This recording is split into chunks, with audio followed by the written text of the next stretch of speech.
नमस्कार, आप देख रहे हैं टीवी 9 राजस्थान। ये 8 PM शो। मैं हूं अम्बेश श्रीवास्तव और नरेश मीणा जमानत पर हैं।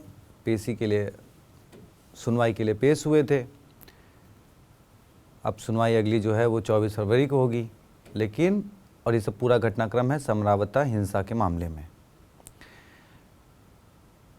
नरेश मीणा को फ़िलहाल तो वो बाहर हैं, सियासत अपनी कर रहे हैं, लेकिन जब वो पेशी में पेश हुए और उसके बाद जब वो बाहर निकले तो उन्होंने पत्रकारों से बात करते हुए मुख्यमंत्री भजनलाल शर्मा जी को कुछ याद दिलाया।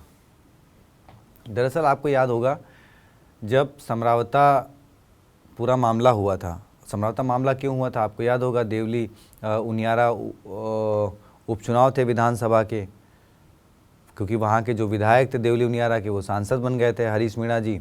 तो वहाँ पर उपचुनाव हुए 2024 में। उपचुनाव में नरेश मीणा जो कांग्रेस से बागी होकर चुनाव लड़े थे, उन्होंने मतदान के दौरान एसडीएम को थप्पड़ मार दिया, जिसके बाद फिर वो विवाद हुआ।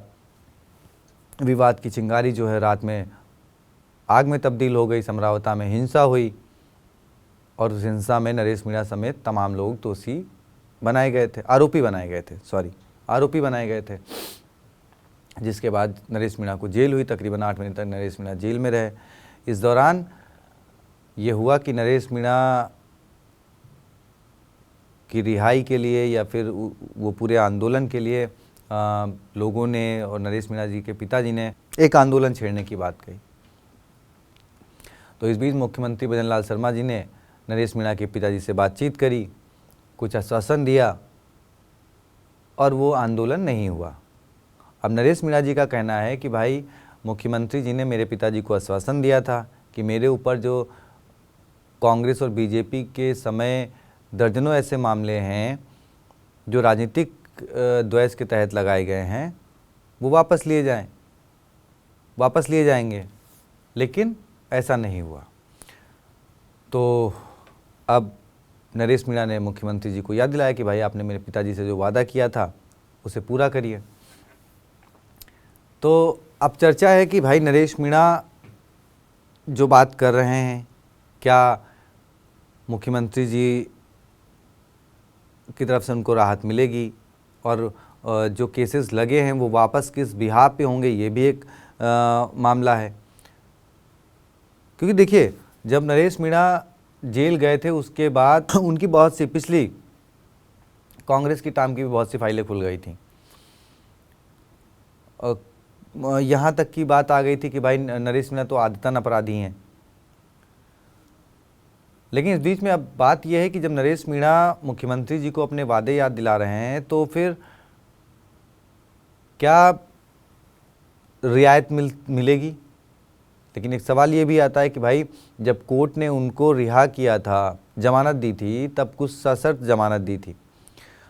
और आपको याद होगा उसके बाद जब नरेश मीणा समरावता कांड के मामले के बाद जब जेल से बाहर आए थे तो उसके बाद उन्होंने एक यात्रा निकाली थी और उस यात्रा के बीच में झालावाड़ कांड हो गया, जहाँ पर नरेश मीणा पहुँचे, वहाँ पर धरना प्रदर्शन करने लगे, जिसके चलते एक बार फिर उन्हें करीब 1.25 महीने तक जेल में रहना पड़ा।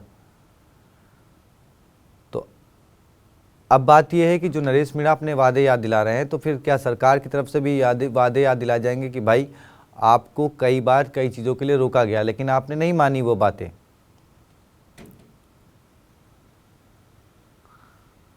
तो इसलिए घटनाएं बढ़ती गई, मामले बढ़ते गए और अब ये विवाद, बड़ी बात है कि नरेश मीणा को किसका साथ मिलेगा।